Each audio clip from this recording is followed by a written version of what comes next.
Hi friends, Diaz വ്ളോഗിലേക്ക് എല്ലാവർക്കും സ്വാഗതം. അപ്പോൾ നിങ്ങളുടെ ചാനൽ സബ്സ്ക്രൈബ് ചെയ്യാതെ കാണുന്നുണ്ടെങ്കിൽ എല്ലാവരും സബ്സ്ക്രൈബ് ചെയ്ത് എന്നെ സപ്പോർട്ട് ചെയ്തോളൂ. അപ്പോൾ ഞാനൊരു പ്രോഡക്റ്റ് റിവ്യൂ ആയിട്ടാണ് വന്നിരിക്കുന്നത്. നമുക്ക് ഇപ്പോഴത്തെ ക്ലൈമറ്റിൽ ഒഴിച്ചുകൂടാൻ പറ്റാത്ത ഒരു പ്രോഡക്റ്റാണ് സൺസ്ക്രീൻ. അപ്പോൾ നമുക്കൊരു സൺസ്ക്രീൻ്റെ റിവ്യൂ നോക്കാം. അപ്പോൾ ഇതാണ് ആ സൺസ്ക്രീൻ, ബ്ലൈൻഡ് ഇമ്മുവൽ ജെല്ല്. ഇതെനിക്ക് റെക്കമെൻഡ് ചെയ്തത് എൻ്റെ ഡെർമറ്റോളജിസ്റ്റാണ്. ഇപ്പോൾ 2 വർഷമായിട്ട് ഞാൻ കണ്ടിന്യൂസ് ഉപയോഗിച്ചുകൊണ്ടിരിക്കുന്ന സൺസ്ക്രീനാണ് ഇത്. ഇതിൻ്റെ പ്രൈസ് വന്നിട്ട് 445 രൂപയാണ്. ഇത് നമ്മുടെ എല്ലാ മെഡിക്കൽ ഷോപ്പിലും അവൈലബിൾ ആണ്. ഇതൊരു 50 ഗ്രാമിൻ്റെ പാക്കാണ്. പിന്നെ ഇതിൽ UV+ IR പ്രൊട്ടക്ഷൻ ഉണ്ട്. പിന്നെ SPF 40+, PA+++.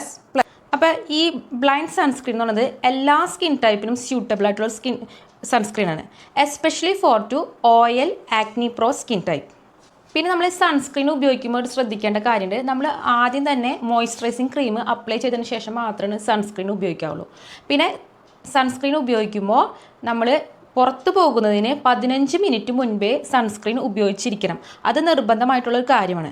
പിന്നെ എപ്പോഴും നമ്മൾ ചെയ്യുന്ന തെറ്റാണ്, സൺസ്ക്രീൻ നമ്മൾ ഫേസിൽ മാത്രം ഇടും. അത് മാത്രം പോരാ, നമ്മുടെ നെക്ക്, ഇയർ, ഇവിടെയൊക്കെ നമ്മൾ സൺസ്ക്രീൻ ഉപയോഗിക്കണം. അല്ലെങ്കിൽ നമ്മുടെ ഫേസൊക്കെ ഒരു ഡുവൽ ടോൺ ആയിട്ട് തോന്നും.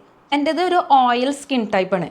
അപ്പോൾ നമ്മൾ ഈ സൺസ്ക്രീൻ ഫസ്റ്റ് ഉപയോഗിക്കുമ്പോൾ നമുക്കൊരു ചെറിയൊരു വൈറ്റ് കാസ്റ്റിംഗ് തോന്നും. പക്ഷെ അത് ബ്ലെൻഡ് ചെയ്ത് കഴിയുമ്പോൾ അത് നോർമലായിട്ട് വന്നോളും. പിന്നെ ഇതിൻ്റെ ഒരു ടെക്സ്ചർ എന്ന് പറയുന്നത് ഒരു സെമി മാറ്റ് ഫിനിഷാണ്. അതുകൂടാതെ വാട്ടർ പ്രൂഫാണ്, IR പ്രൊട്ടക്ഷനും ഉണ്ട്. അപ്പോൾ ഞാൻ എൻ്റെ സ്കിന്നിന് സ്യൂട്ടബിൾ ആയിട്ടുള്ള സൺസ്ക്രീൻ തിരഞ്ഞെടുത്തത് ഒരു ഡെർമറ്റോളജിൻ്റെ റെക്കമെൻഡേഷനോട് കൂടിയാണ്. നമ്മളെപ്പോഴും നമ്മുടെ സ്കിൻ ടോൺ അനുസരിച്ച് വേണം സൺസ്ക്രീൻ തിരഞ്ഞെടുക്കാൻ, അല്ലെങ്കിൽ നമുക്ക് അതൊരു എഫക്റ്റും തരില്ല. അപ്പോൾ ഞാൻ ഈ സൺസ്ക്രീൻ ഒന്ന് അപ്ലൈ ചെയ്ത് കാണിച്ചു തരാം. ഇതിൻ്റെ വൈറ്റ് കാസ്റ്റൊക്കെ എങ്ങനെയാണെന്ന് നിങ്ങൾക്കൊന്ന് അറിയാൻ വേണ്ടിയിട്ടാണ് ഇത് കാണിക്കുന്നത്. ഇപ്പോൾ ഇത് ഒരു സ്മോൾ പോർഷൻ ഞാൻ എടുത്തിട്ട് എൻ്റെ സ്കിന്നിൽ അപ്ലൈ ചെയ്ത് കാണിച്ചു തരാം. അപ്പോൾ ഇത് എൻ്റെ സ്കിന്നിൽ എന്താ വെച്ചിട്ടുണ്ടെങ്കിൽ ഞാൻ അത് ബ്ലെൻഡ് ചെയ്ത് കാണിച്ചു തരാം. കണ്ടോ, പെട്ടെന്ന് തന്നെ നമുക്ക് ബ്ലെൻഡ് ചെയ്യാനൊക്കെ പറ്റും. പിന്നെ ഒരു മാറ്റായിട്ടുള്ള ടെക്സ്ചറാണ്. കണ്ടോ, ആദ്യം പറ്റും ഒരു വൈറ്റ് കാസ്റ്റൊക്കെ തോന്നിയെങ്കിലും ഇപ്പോൾ കണ്ടോ നല്ല സ്മൂത്ത് ടെക്സ്ചറായിട്ട് കിട്ടും. പിന്നെ അല്ല, നമുക്കിത് അപ്ലൈ ചെയ്ത് പോകാനും ഒക്കെ നല്ലത്. പിന്നെ നമ്മുടെ സ്കിന്നിലേക്ക് ഒരു ഓയിൽ ഫിനിഷ് കിട്ടില്ല. നല്ലൊരു മാറ്റായിട്ട് നല്ല ഭംഗിയായിട്ട് എടുക്കും. നമ്മളൊരു മേക്കപ്പ് ഒക്കെ ചെയ്തൊരു എഫക്റ്റിൽ നല്ല ഭംഗിയിൽ നിന്നോളും. കട്ടുക. അപ്പോൾ ഇന്നത്തെ വീഡിയോ ഇത്രയേ ഉള്ളൂ.